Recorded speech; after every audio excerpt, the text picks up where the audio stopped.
everybody. Welcome to Twanger's Turntable, episode 8 here today on my series of videos I'm doing of debuts in my collection. Welcome to Twanger's Turntable. Thanks for tuning in again or for the first time. Essentially what my channel is what you see. Just sharing of my enjoyment of music and discussing things related to that, and this specifically just being the albums, whether it be cassette, compact disc, or vinyl that I've collected over the course of my life to this juncture. So with that, I'll start off with just a shout out to friends and family, all you viewing, thanks for tuning in. If you like what I present here, give a thumbs up, subscribe, hit a notification button that's down there, and you'll be notified when my next video gets posted. So you can tune into that as well. And leave a comment. Always welcome comments. Questions, if you have questions, that's fine too. Whatever. Just participate passively, involved, whatever floats your boat. It's fine. It's just meant to be fun. So sit back. Let's have a cheers, a drink together, and on with the show. I'll start off today in the debut from one of my favorite bands. I probably have a list of maybe hard to even put in top 10 actually, of bands that I go back to that they rank pretty high on my list of favorites. But these guys would certainly always be in the conversation. And their debut from 1973, and that is none other than Queen. Freddie Mercury, Roger Taylor, John Deacon, and of course Brian May. Just such a unique sound this band had right from the get-go. I don't know if there is a comparison out there that would be, I don't know who you could compare them to back in 1973. And when they started out, they were, I guess you would label them, I would label them as hard rock, maybe progressive rock. I've read some classifications as even heavy metal. I'm not on board with that. I don't think they're heavy metal. Certainly throughout the 70s, they were quite heavy, but as they, went through the 80s, it was much less of that hard rock genre and more into the kind of even radio geared towards the pop. That would have started with maybe another one, Bites the Dust. But anyway, probably my favorite is News of the World. But this one, their debut, best known, I would suggest for songs like Keep Yourself Alive, Liar. Liar is a really good tune. And it ends off with an instrumental of the prelude to their next album. They would release 7 Seas of Rye, but it's just an instrumental on this one. But really solid debut. I don't think there was much doubt, those who were listening to Queen, that they would certainly produce more albums. I'm not sure anybody would have anticipated how huge they would become, but certainly one of the biggest bands. And of course, in the last few years, pretty prominent with the sort of biography, I guess the band were pretty involved in that movie, the Bohemian Rhapsody movie, so I guess there is probably more truth than not to it, but I'm just usually not a big fan of biopics of rock bands and whatnot. But anyway, it is what it is. That's their debut from 1973. It was actually produced by Roy Baker and John Anthony. And John Anthony lends himself to one of the tracks on here on vocals, assisting Roger Taylor on his track. What's it called? Modern Times Rock and Roll. That's the one contribution to Roger Taylor. And, he would contribute to many vocal tracks in Queen's career. But of course, we know Freddie Mercury, primary vocalist, and Brian May's distinct sound, John Deacon. John Deacon is actually listed on, credit on here as Deacon John. But great debut by those guys, and awesome band. Love Queen. Next up, I'm gonna fast forward to the 80s, and during the 80s, I wasn't listening to a whole lot of mainstream pop rock, but of course I was aware of it. I mean, it's around.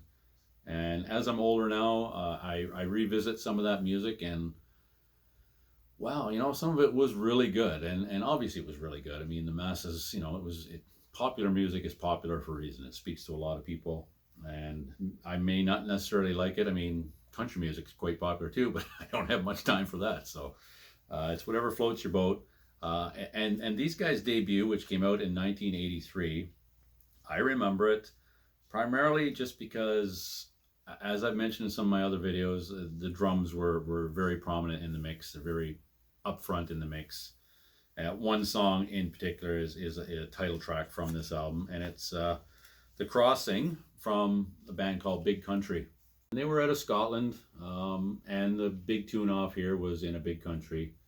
And yeah, just the drums on here, and they have an effect on here. It's a transposer, I guess, that they use on the guitar pedal, or a guitar pedal, that gives that sound of bagpipes, similarly to what a lot of bands have done. But what comes to mind to me is like AC/DC, right?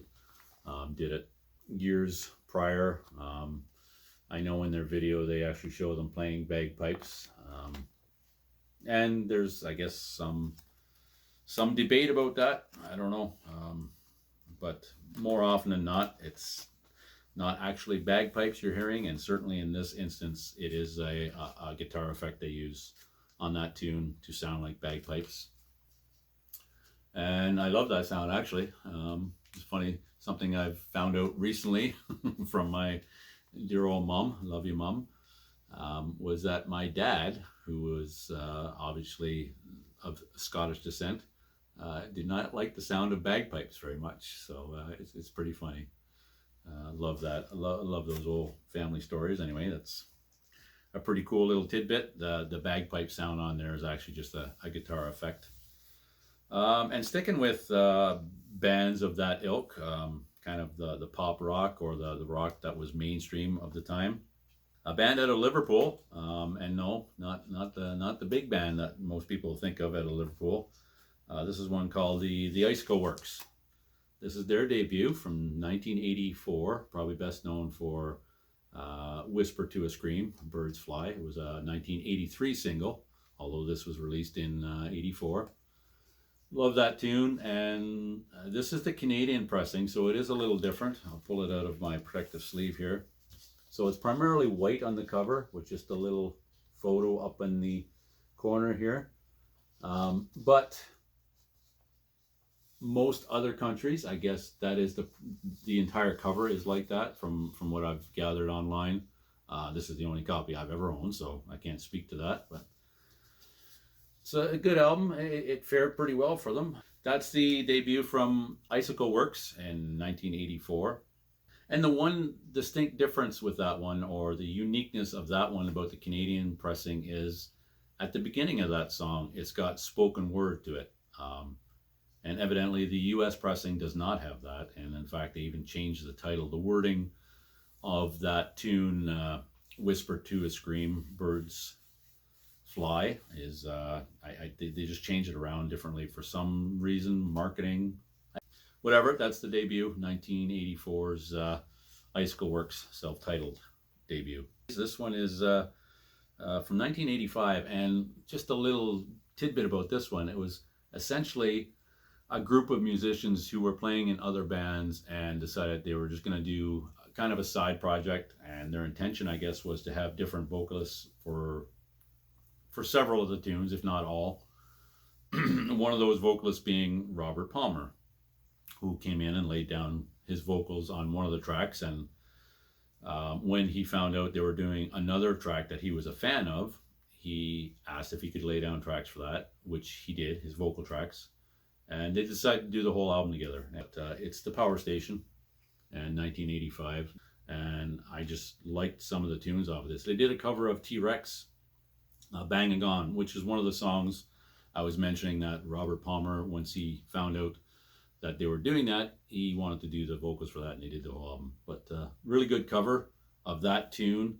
But it's essentially the guitar player and the bass player from Duran Duran, accompanied with Tony Thompson on drums. Just good heavy sound, not hard rock or anything in that vein, but heavy, you know, straightforward rock. Best known for some Like It Hot, Bang a Gone, which I mentioned. Funny enough, Robert Palmer did a release the same year. Riptide sounds a lot like this one. No coincidence. You know, obviously he really liked that sound, and the production in his album Riptide is almost a complete carbon copy of this, with Addicted to Love and Hyperactive, and well, most of the album sounds just like this one. But the 1985 debut, The Power Station. If you haven't heard it, as I do with my videos, I'll leave a playlist below that you can click on and sample these tunes, a little bit from each album, sometimes more than others. But next up is one that's going to bring us into the 90s, early 90s, 1994. Hard to believe that's nearly 30 years ago now. But their debut is often referred to as the Blue Album. Yeah, Rivers Cuomo and the boys on their debut, Weezer. Really good album. I mean, considering the time that it came out, wherein the market was just nothing, primarily nothing but grunge and that type of music, for these guys to have the impact that they did. Patrick Wilson on drums, Matt Sharp on bass, Brian Bell on rhythm guitars, and as I mentioned, Rivers Cuomo, he does primarily most of the writing, the vocals, the guitar playing. He plays harmonica, keyboards, a whole bunch of stuff. He's, you know, kind of almost like a prodigy, you know, kind of, if you could say that. But anyway, they did an album in '92 prior to this. Not an album, a demo tape, and most of the songs on here appeared on that '92 demo tape. It's probably available online, I don't know. But produced by Ric Ocasek from the Cars, who I already featured in one of my videos, their debut. But Ric Ocasek produced this. Say It Ain't So would be one of the tunes, very popular. Undone, I mean, My Name is Jonas, Only in Dreams. Those were all on the demo, those songs I just mentioned. And then it was followed with another good one was Buddy Holly. But yeah, it sold very well. I think I read 15+ million copies. Like, you know, that's a significant achievement for sure. And they've gone on to do many albums since, and quite popular, but that's their debut, and it came out in 1994. As I mentioned, often referred to as the Blue Album. They've done Green Album, Pink Album, Black Album, a whole bunch of colored albums, but this is their debut. Good one. And I guess I'll leave it at that. That's the only debuts I'm going to present in this video today. I think when I initially started this, I thought maybe it would be a trilogy, as crazy as that sounds, because I do have a way more debuts than I thought I did. I started going through my collection, and that's a debut, that's a debut, that's a debut. It's like, wow, okay. And it's pure coincidence. It's not, I didn't intend it to be that way. And many of these bands, I do have several of their albums, and so I happen to have their debut. So there will be more episodes to come. But that's going to wrap it for this one. I hope you enjoyed it. If you did, leave a thumbs up, subscribe, hit a notification. That's a good one. If you hit the notification, if you're interested, when I release the next video, you'll be notified. And leave a comment. I mean, I can't say that I have a heavy presence on here. I'll post my videos. It's you know, I hope to maintain some contact. If someone leaves a comment, I will. I check regularly enough that, you know, I'll participate. But whether you choose to participate passively or whatever, that's fine. Just thanks for tuning in. I do appreciate it. But if you hit the like, it does help the algorithms. So my little videos and channel get seen more by the big World Wide Web. That's not the objective. So whatever. I just like doing it. So yeah. Thanks for tuning in to Twanger's Turntable. I'm Twanger, your host, and I hope to see you next time. Until then, take care, everyone. go listen to some music and spin your turntables. Cheers, everybody.